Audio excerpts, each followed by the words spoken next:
Good day everyone. Welcome to Mastering Messenger in 5 minutes. In this tutorial, we'll cover essential features to help you become a messaging pro. Messenger is a versatile app that allows you to connect with friends and family through text, voice, and video messages. Let's dive into the key features. First, you'll want to start by adding contacts.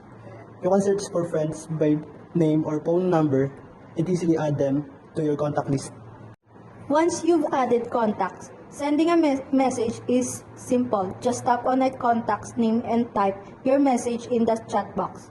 Emojis and stickers add fun and expressiveness to your message.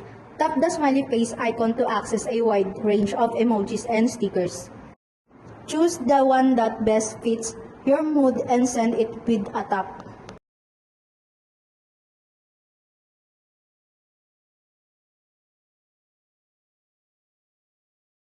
For face-to-face conversations, Messenger offers video calling. Tap the video camera icon to start a video call with your contact.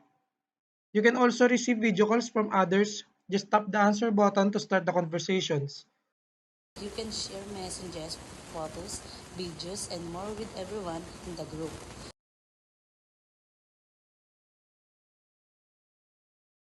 Privacy is important. Messenger gives you control over who can contact you, see your online status.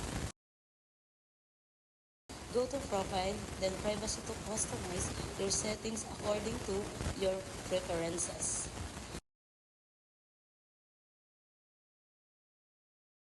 There you have it. You've just mastered Messenger in 5 minutes.